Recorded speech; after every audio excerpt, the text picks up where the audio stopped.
Hello student, કેમ છો? મજામાં? હવે દ્રાવણ ચેપ્ટરની અંદર આપણે લાસ્ટ સ્ટેપમાં જઈએ છીએ. અત્યાર સુધી સંખ્યાત્મક ગુણધર્મનો અભ્યાસ કર્યો, પણ એની અંદર જે આપણે કેવા ઉદાહરણ લીધા હતા તો કે વિદ્યુત અવિભાજ્ય હોય કે જેને પાણીમાં ઓગાળતા, દ્રાવકની અંદર ઓગાળતા સુયોજન કે વિયોજન ન થાય, એટલે કે અણુઓ ભેગા પણ ન થાય અને એમાંથી છૂટા પડીને આયનોમાં પણ રૂપાંતર ન થાય. એટલે કે ખાસ કરીને ગ્લુકોઝ, સુક્રોઝ, યુરિયા વગેરેની ચર્ચા કરી હતી. પરંતુ આ 2-3 ઉદાહરણ જ ના હોય, ઘણા બધા હોય. જેમ કે આયોનિક ક્ષાર એક મોટો વર્ગ છે કે જેનું જલીય દ્રાવણ બને છે. તો એમાં શું સંખ્યાત્મક ગુણધર્મ લાગુ પડે છે? પડે છે તો એની અંદર જે જવાબો આવે છે એ આ બધા નિયમોને અનુસરે છે, સંખ્યાત્મક ગુણધર્મને અનુસરે છે. તો એ અંગેની ચર્ચા હવે આપણે છેલ્લા ટોપિક અસામાન્ય આણ્વીય દળ અને વોન્ટ ઓફ અવયવ આઈ વચ્ચેનો સંબંધ ના લીધે એ સમજવાનો પ્રયત્ન કરશું. તો ચાલો આપણે શરૂ કરીએ કે પહેલું કે સામાન્ય રીતે સંખ્યાત્મક ગુણધર્મ છે એ કેને લાગુ પડતા હતા? વિદ્યુત અવિભાજ્ય લાગુ પાડી શકાય. કારણ કે તેમાં સુયોજન વિયોજન થાય નહીં. પણ જો સુયોજન થાય તો બે અણુ ભેગા થઈ અને એક બની જાય તો સંખ્યા કણ ઘટશે. ફરીથી સુયોજન એટલે ભેગું થવું, તો બે કણો ભેગા થાય અને એક યુનિટ બની જાય, એક સ્પીસીસ બની જાય તો સંખ્યા કણ ઘટે. જ્યારે એક અણુનું વિયોજન થાય તો બે કે તેથી વધુ ઘટકો છૂટા પણ પડે તો ત્યાં સંખ્યા કણ વધી જાય. આથી સંખ્યાત્મક ગુણધર્મનો ઉપયોગ કરી શોધવામાં આવતું બાષ્પ દબાણનો ઘટાડો, ઉત્કલન બિંદુનો વધારો, ઠાર બિંદુનો ઘટાડો, અભિસરણ દબાણ, તેના મૂલ્ય પણ બદલાય છે. હવે એ દરેક વિયોજનની અંદર શું થાય છે, સુયોજનની અંદર શું થાય છે, એની વિગતવાર ચર્ચા કરીએ. જેમ કે પહેલું વિયોજન. તો ક્ષારને પાણીમાં ઓગાળતા વિયોજન થશે. હવે સંતુલનની અંદર આપણે સવિસ્તાર ભણી ગયા વિયોજન કે નહીં કહેવાય. આયનો છૂટા પડે, અણુમાંથી આયનો છૂટા પડે એને વિયોજન કહેવાય. તેથી સંખ્યા કણ વધે છે. ધારણા કરતા સંખ્યા કણ વધી જાય. પરિણામે સંખ્યા કણ વધે. આથી સંખ્યાત્મક ગુણધર્મમાં વધારો થાય. સંખ્યાત્મક ગુણધર્મમાં વધારો થાય એટલે તો એક હું ઉદાહરણ આપું કે સંખ્યા કણ વધી ને તો બાષ્પ દબાણ જે ઘટવું જોઈએ એ ધારણા કરતા છે વધુ ઘટી જાય. ઉત્કલન બિંદુ જે વધવું જોઈએ એના કરતા વધુ વધી જાય. બરાબર શબ્દને પકડજો. બાષ્પ દબાણ છે ઘટવું જોઈએ એના કરતા વધુ ઘટશે. ઉત્કલન બિંદુ જે વધવું જોઈએ એના કરતા વધુ વધશે. ઠાર બિંદુ જે ઘટવું જોઈએ એનાથી વધુ ઘટશે. અભિસરણ દબાણ વધવું જોઈએ એનાથી વધુ વધશે. ક્યારે? વિયોજન થાય ત્યારે. કેમ? તો કે વિયોજનને લીધે સંખ્યા કણમાં વધારો થાય. હવે આ જે મેં વાક્ય રચનાની ચર્ચા કરી આપણે હવે એને સ્પેસિફિક ઉદાહરણ દ્વારા જોઈએ. બરાબર જોજો. હવે હું 1 મોલ KCl લઉં છું. બરાબર સમજો. 1 મોલ શું લઉં છું? KCl. તો 1 મોલ KCl લઉં તો એનું અહીંયા ધારી લ્યો કે કાંઈ વિયોજન કે કાંઈ નથી થતું. સુક્રોઝ છે, ગ્લુકોઝ છે, યુરિયા છે, એમ જ ધારી લઈએ કે 1 મોલ KCl છે. તો એના ઉત્કલન બિંદુમાં થતો વધારો ડેલ્ટા TB 0.52 કેલ્વિનનો થશે. કેટલો થશે? 0.52 કેલ્વિનનો. આ સૈદ્ધાંતિક કહેવાય. અને શું કહેવાય? સૈદ્ધાંતિક નિયમ મુજબ. પરંતુ KCl છે એમાંથી K પ્લસ Cl માઇનસ આયનો છૂટા પડે. તો અહીં 1 મોલમાંથી સંખ્યા કણ કેટલો થયો? 1 મોલ પોટેશિયમ, 1 મોલ ક્લોરાઇડ. તો સંખ્યા કણ 1 ધારીને આપણે કર્યું હતું તો થઈ ગયા કેટલા? દ્રાવણમાં 2. એટલે સંખ્યા કણ વધી, પરિણામે એનું ઉત્કલન બિંદુ આને 1 કહું, ડેલ્ટા TB 1.04 કેલ્વિન થઈ ગયું. કેટલું થઈ ગયું? 1.04 કેલ્વિન. તો હવે જો 0.52 હોય તો એનો અણુભાર હું શોધું તો 74.5 ગ્રામ પ્રતિ મોલ જ આવે. કારણ શું? તો ઝડપથી સૂત્ર જોઈ લે. ડેલ્ટા TB બરાબર KB ગુણ્યા W2 ગુણ્યા 1000 M2 ગુણ્યા W1. M2 દ્રાવ્યનો અણુભાર, ડેલ્ટા TB ઉત્કલન બિંદુનો વધારો. કેવા પ્રમાણમાં છે? વ્યસ્ત પ્રમાણમાં કહેવાય. કેવા પ્રમાણમાં કહેવાય? વ્યસ્ત. તો જો 0.52 હોય તો 74.5 આવે. બરાબર સમજો. ઉત્કલન બિંદુ જો 0.52 હોય તો કેટલું આવે? 74.5. પણ ઉત્કલન બિંદુનો વધારો કેટલો થયો? પ્રાયોગિક 1.04. આ સૈદ્ધાંતિક છે. આ કેવો થયો? પ્રાયોગિક. શું કાંઈ પ્રાયોગિક? તો કે 2 કણ થઈ ગયા. તમે તો 1 કણ કહીને માપ્યું હતું, પણ એમાં તો કેટલા થઈ ગયા? 2. તો અહીં ઉત્કલન બિંદુ બમણું થાય તો અણુભાર કેવો થાય? અડધો. એટલે આનો અડધો કેટલો થશે? 37.25. તો સેન્ટેન્સ બરાબર સમજો. જ્યારે દ્રાવણમાં વિયોજન થાય ત્યારે શોધવામાં આવતો પ્રાયોગિક અણુભાર એ સૈદ્ધાંતિક અણુભાર કરતા હંમેશા ઓછો જ હશે. વાક્ય રચના લખી લ્યો બોલપેનથી, પેન્સિલથી નહીં, બોલપેનથી. શું? જ્યારે વિયોજન થાય ત્યારે દ્રાવણની અંદર સંખ્યાકણ સાંદ્રતા વધે છે. સંખ્યાકણ સાંદ્રતા વધે, આથી ઉત્કલન બિંદુ ધારણા કરતા વધશે.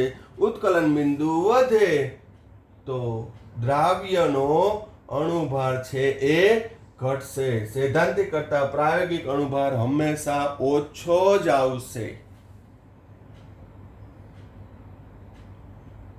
અને એમાંય કહી દઉં જનરલી કે ધારો કે 2 સંખ્યા કણ હોય તો અડધો આવે, 3 સંખ્યા કણ હોય તો ત્રીજા ભાગનો આવે, 4 સંખ્યા કણ હોય તો ચોથા ભાગનો આવે.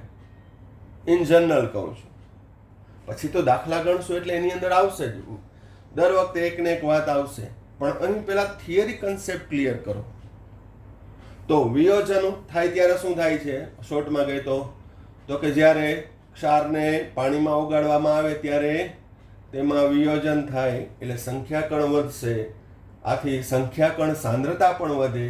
પરિણામે સંખ્યાત્મક ગુણધર્મનો ઉપયોગ કરી શોધવામાં આવતું, અહીંયા ઉદાહરણ લીધું ઉત્કલન બિંદુ, ઉત્કલન બિંદુ ધારણા કરતા વધુ આવશે, એટલે કે એનો સામાન્ય અણુભાર કરતા અસામાન્ય અણુભાર કેવો આવશે? ઓછો. સામાન્ય એટલે સૈદ્ધાંતિક, અસામાન્ય એટલે કે પ્રાયોગિક. ખ્યાલ આવી ગયો? તો વિયોજનમાં હંમેશા પ્રાયોગિક અણુભાર સૈદ્ધાંતિક કરતા ઓછો આવશે. સૈદ્ધાંતિક છે, સૂત્ર ઉપરથી શોધ્યો હોય.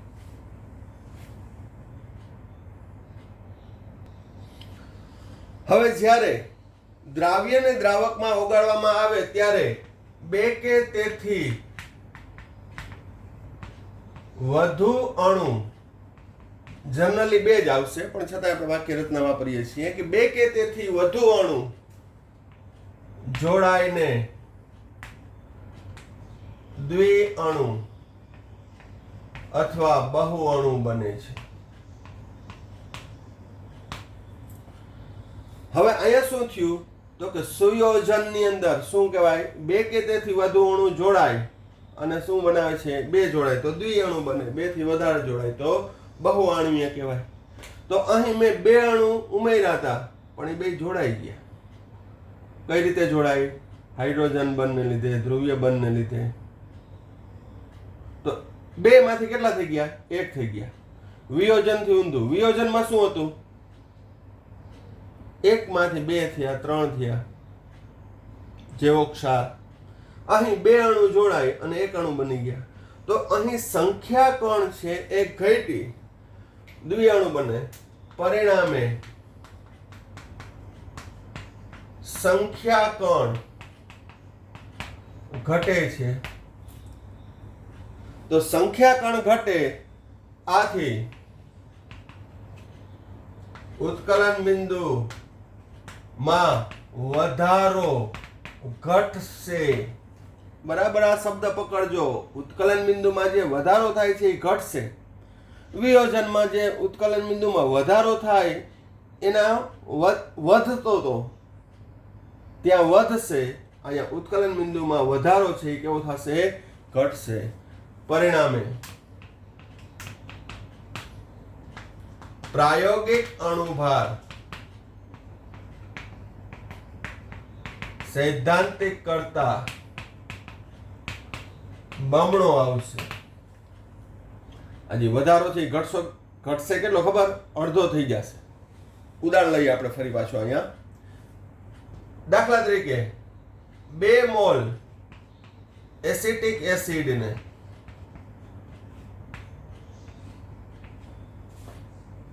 બેન્ઝીન અથવા કેરોસીન જેવા દ્રાવકમાં, બરાબર સમજો, પાણીમાં નહીં, પાણીમાં તો અલ્પ વિયોજન થશે. બેન્ઝીન અથવા કેરોસીન જેવા અધ્રુવીય દ્રાવકમાં ઓગાળવામાં આવે તો અહીંયા કેટલા છે એસિટિક એસિડના મોલ? 2. પણ અહીંયા શું થશે? CH3COOH twice. કેટલા અણુ બની ગયા? 1 યુનિટ થઈ ગયો, એક જ અણુ.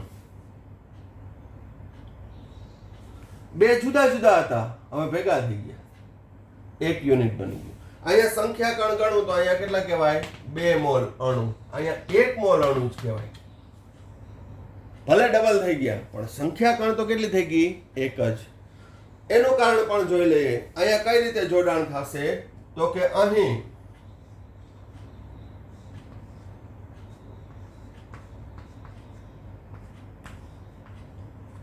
એસિટિક એસિડનો એક અણુ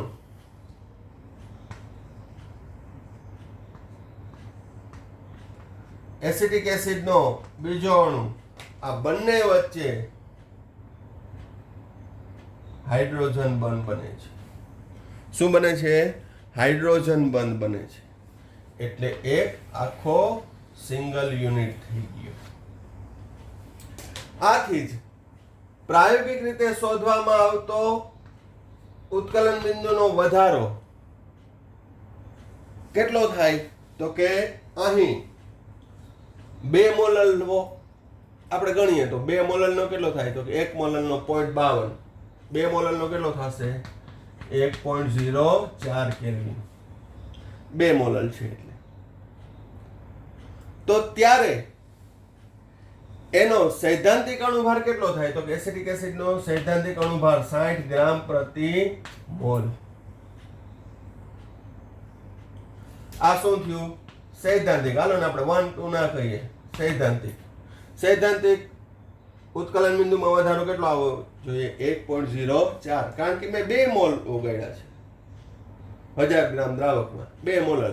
પણ પ્રયોગ કર્યો તો પ્રાયોગિક 0.52 કેલ્વિન જ આવ્યું. એવું કેમ થયું? આપણે તો 2 મોલ લઈને ઓગાળ્યા હતા.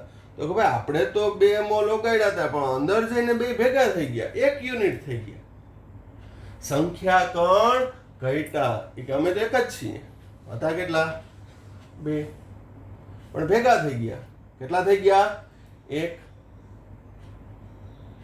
તો પરિણામે અહીં મેં તમને વારંવાર એકને એક વાત કીધી છે કે સંખ્યાત્મક ગુણધર્મ અને અણુભાર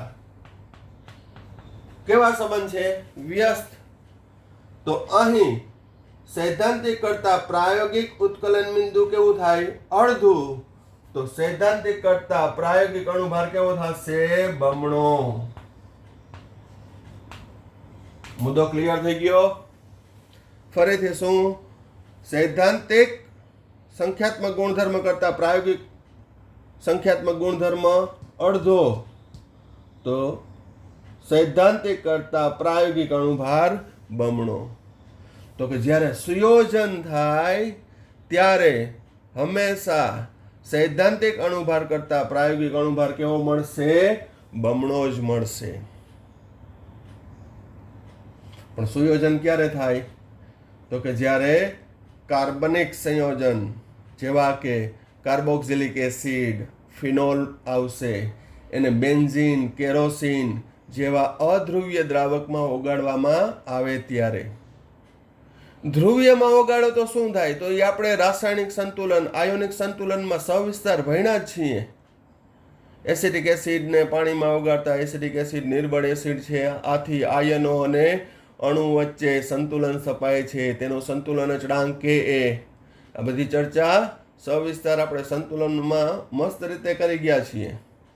પણ અધ્રુવીય આવે ત્યારે શું થશે? એમાં સુયોજન. તો હવે સુયોજન વિયોજન બંનેનું હું વાક્ય રચના એક સાથે બોલું છું કે જ્યારે વિયોજન થાય ત્યારે દ્રાવણમાં સંખ્યા કણ સાંદ્રતા વધશે. આથી શોધવામાં આવતો પ્રાયોગિક અણુભાર સૈદ્ધાંતિક કરતા ઓછો મળશે. જ્યારે સુયોજન થાય ત્યારે દ્રાવણમાં સંખ્યા કણ ઘટે. આથી શોધવામાં આવતો પ્રાયોગિક અણુભાર સૈદ્ધાંતિક અણુભાર કરતા બમણો થાય, વિયોજનમાં ઓછો થાય. અડધો થાય એમ ના કહી શકાય, કારણ કે NaCl હોય, KCl હોય તો કહેવાય કે અડધો થાય. પણ BaCl2 હોય તો ત્રીજા ભાગનો થાય, AlCl3 હોય તો લગભગ ચોથા ભાગનો થાય, Al2SO4 થ્રાઇસ હોય તો પાંચમા ભાગનો થાય. એમાં ચોઈસ ઘણી બધી છે, આમાં એક જ ચોઈસ, બમણા થાય. દ્વિઅણુ બને તો સૈદ્ધાંતિક કરતા પ્રાયોગિક કેવો થઈ જાય? બમણો. આ પણ MCQમાં દરેક હું વજન દઈને જે મુદ્દાઓ કહું છું એ most IMP for MCQ, most IMP for numericals.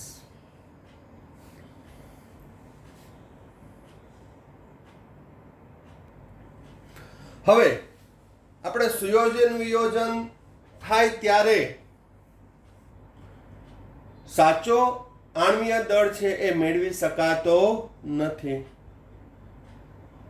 તો સાચો આણ્વીય દળ શોધવા માટે શું કરવાનું? તો ઈસવીસન 1880 માં વોન્ટ ઓફે સંખ્યાત્મક ગુણધર્મના સૂત્રમાં એક નવો અવયવ ઉમેર્યો, જેને કહેવામાં આવે છે વોન્ટ ઓફ અવયવ I. જેને શું કહેવામાં આવે છે? વોન્ટ ઓફ અવયવ I.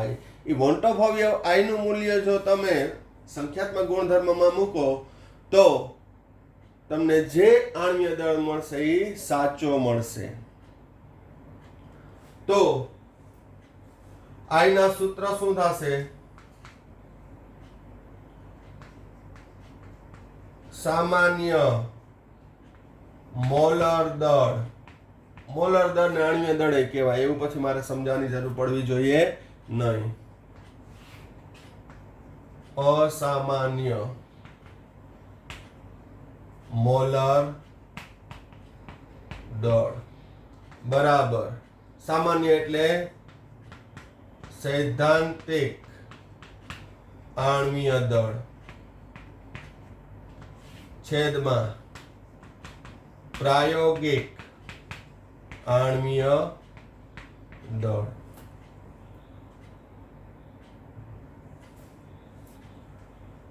બરાબર. હવે મેં તમને કીધું કે અહીંયા આણ્વીય દળ અથવા મોલર દળ એ સૈદ્ધાંતિકના છેદમાં શું આવશે? પ્રાયોગિક. સામાન્યના છેદમાં શું? અસામાન્ય. અસામાન્ય એટલે એબનોર્મલ. પ્રયોગ કરીને ત્યારે ધાર્યું તો આ તો બમણો થયો, આ તો અડધો થઈ ગયો. પ્રેક્ટિકલી કર્યું. આ સૈદ્ધાંતિક જે સૂત્ર ઉપરથી મેળવે. તો અહીં સૈદ્ધાંતિક આણ્વીય દળ છેદમાં પ્રાયોગિક આણ્વીય દળ. પરંતુ બરાબર ધ્યાન રાખજો, સંખ્યાત્મક ગુણધર્મ જો તમે મૂલ્ય લખો, મેં આપણે લખ્યા હતા ડેલ્ટા ટી બી સૈદ્ધાંતિક અને ડેલ્ટા ટી બી પ્રાયોગિક, તો શું આવશે? તો કે આનું વ્યસ્ત. સંખ્યાત્મક ગુણધર્મનું પ્રાયોગિક મૂલ્ય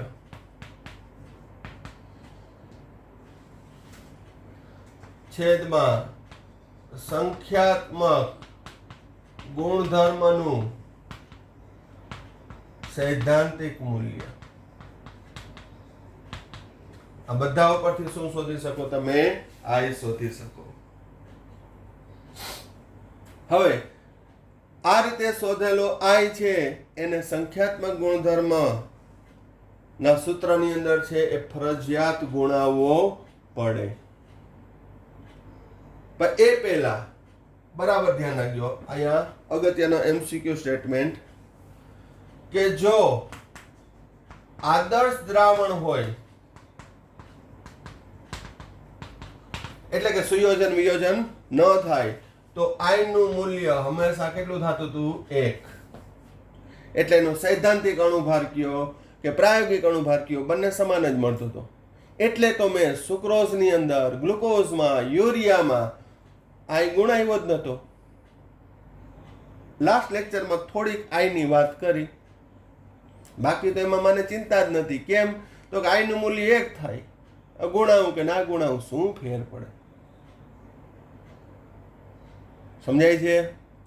પરંતુ NaCl હોય, KCl હોય, BaCl2 હોય, LCl3 હોય, L2SO4 થ્રાઇસ હોય, K4FeCN6 હોય, આ બધા આયોનિક ક્ષારને જ્યારે પાણીમાં વગાડો ત્યારે અણુભાર સાચા મળતા નથી. જો વિયોજન થાય ત્યારે I always greater than 1.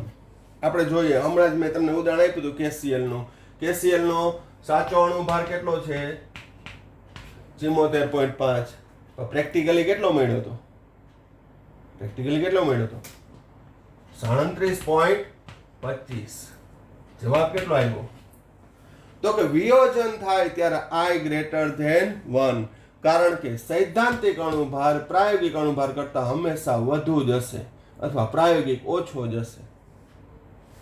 એનાથી ઊંધું, જો સુયોજન થાય ત્યારે I less than 1. આ વિયોજનમાં જોયું, આ કેમાં જોયું? વિયોજનમાં. હવે સુયોજનમાં જોઉં, એ પણ મેં હમણાં જ ઉદાહરણ આપ્યું હતું કે એસિટિક એસિડનો સૈદ્ધાંતિક અણુભાર કેટલો હતો? 60. પ્રેક્ટિકલી તમે માપ્યો તો ને તમે? કેટલો આવ્યો? 120. 60 ના છેદમાં 120. તો I નું મૂલ્ય કેટલું? સુયોજન થાય તો I always less than 1. Most MP for MCQ point. ખ્યાલ આવે છે? તો અહીં વોન્ટ ઓફ એ દર્શાવ્યું કે સંખ્યાત્મક ગુણધર્મના સૂત્રની અંદર છે એ I ગુણવાથી તમને જે તે આણ્વીય દળ છે એ સાચા મળશે.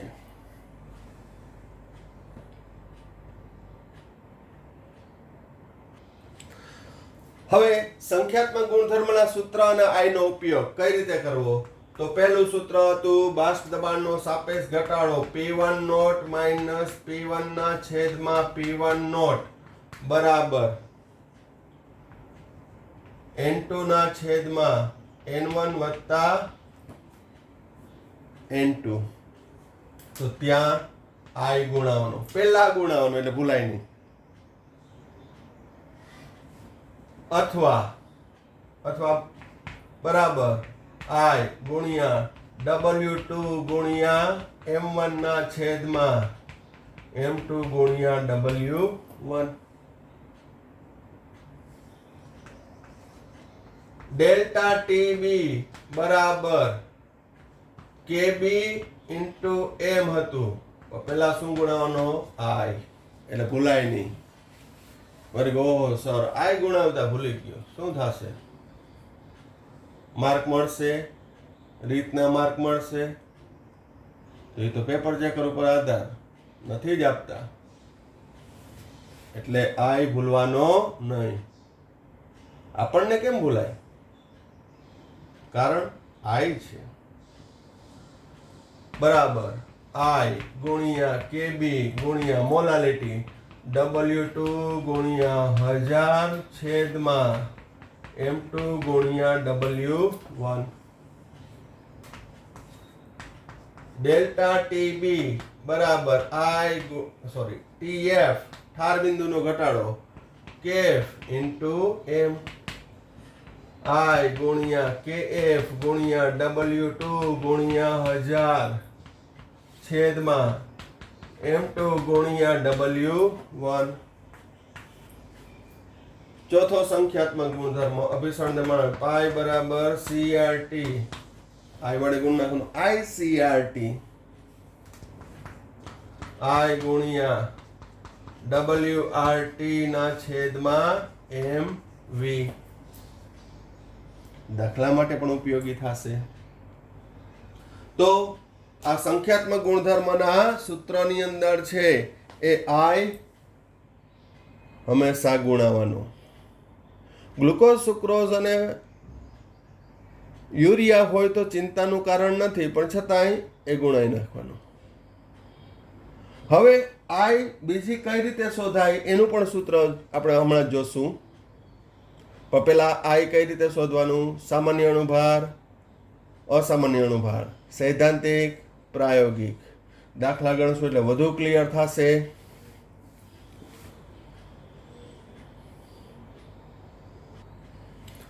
ચાલો અગત્યનો પોઈન્ટ, વિયોજન અંશ આલ્ફા. હવે વિયોજન અંશ આપણે આયોનિક સંતુલનમાં પણ ભણી ગયા કે નિર્બળ વિદ્યુત વિભાજ્ય હોય તો તેનું વિયોજન કેટલું થાય છે? 2 થી 3%. જ્યારે પ્રબળ હોય તો તેનું વિયોજન છે એ લગભગ સંપૂર્ણ થાય છે. તો વિયોજન અંશ આલ્ફા ઉપરથી છે એ તમે I નક્કી કરી શકો. તો અહીં બરાબર સમજો, આ ગયા વખતે બોર્ડ એક્ઝામની અંદર MCQ માં પૂછાયેલો હતો, જેની મેં ગયા વર્ષે ચર્ચા કરી હતી કે જેમ વિયોજન અંશ વધુ તેમ I નું મૂલ્ય છે એ વધતું જશે.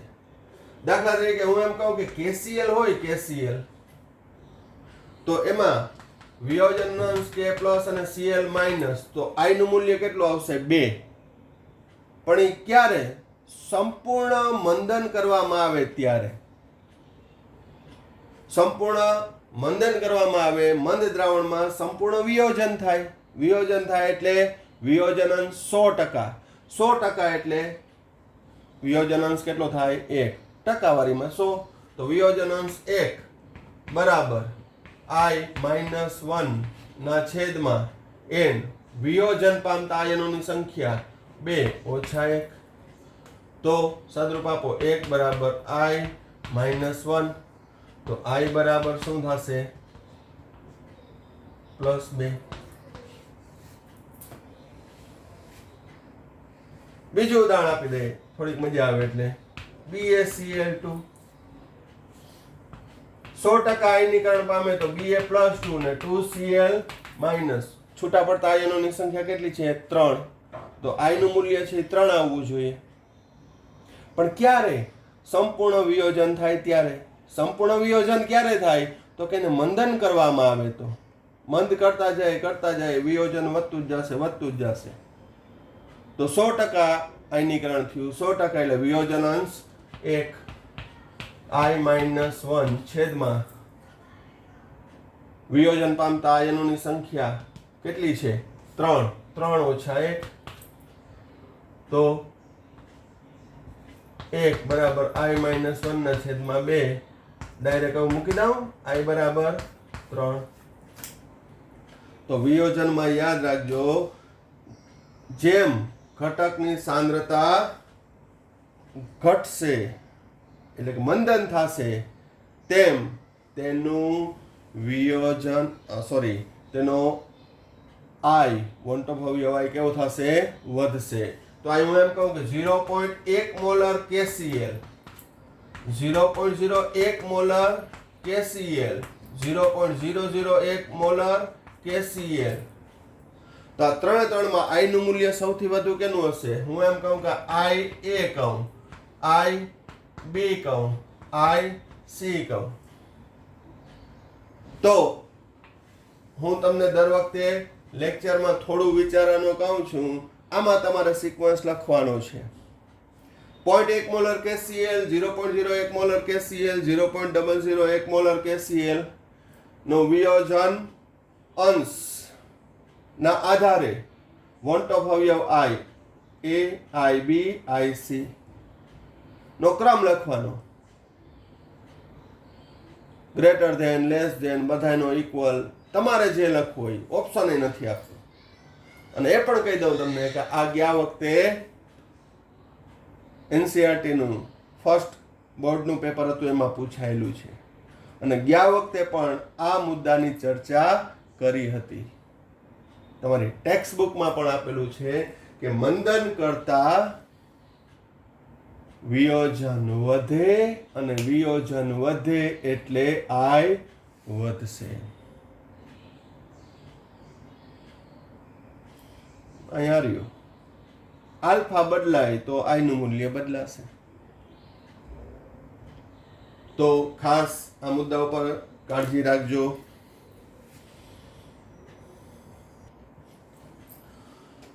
હવે બીજું જ એક અગત્યનું સૂત્ર છે સુયોજન અંશ. સુયોજન અંશને સંજ્ઞા x વડે દર્શાવ્યો તો x બરાબર 1 minus I into n by n minus 1, જ્યાં n એટલે સુયોજન પામતા અણુઓની સંખ્યા. મેં તમને કીધું કે એસિટિક એસિડ હોય, બેન્ઝોઇક એસિડ હોય કે ફિનોલ હોય, એને અધ્રુવીય દ્રાવકની અંદર ઓગાળવામાં આવે તો બે અણુ જોડાશે. ક્યાં બંધથી? હાઇડ્રોજન બંધથી. એટલે કે દ્વિઅણુ રચશે. તો એને સુયોજન કહેવાય. તો ત્યારે સુયોજન થાય, દ્વિઅણુ બને ત્યારે એનો I હંમેશા અડધો આવશે. 3 અણુ જોડાય તો ત્રીજા ભાગનો આવે, પણ અહીં તો ઉદાહરણ આવશે નહીં. એટલે ખાસ શું સુયોજન થાય ત્યારે I નું મૂલ્ય કેવું આવશે? 0.5. તો આપણે x ગણીએ તો 1 ઓછા 0.5 ગુણ્યા સુયોજન પામતા અણુની સંખ્યા 2 0.5 ગુણ્યા 2 છેદમાં 1. ખ્યાલ આવી ગયો? તો આ સૂત્ર પણ છે આપણે દાખલા ગણવામાં ને કામ આવશે. અહીં દ્રાવણની થિયરી ટોટલી પૂર્ણ થાય છે. હવે ન્યુમેરિકલ્સ ને રહેશે એટલે નેક્સ્ટ લેક્ચરની અંદર આપણે તેના દાખલાઓની ચર્ચા કરશું. પછી લખાણ સંબંધિત દાખલાઓની સ્વાધ્યાયની સંપૂર્ણ કરશું. તમારી રીતે પણ દાખલા થિયરી મેં ભણાવી દીધી છે, દાખલા ગણવાનો પ્રયત્ન કરજો. ખ્યાલ આવી ગયો બધાને? ઓકે, તો આ ટોપિકની અંદર અહીંયા સુધી રાખીએ છીએ. કાંઈ પણ ક્વેરી હોય એની ટાઈમ છે એ મેસેજ કરી શકો. Thank you. સાંઈ રામ.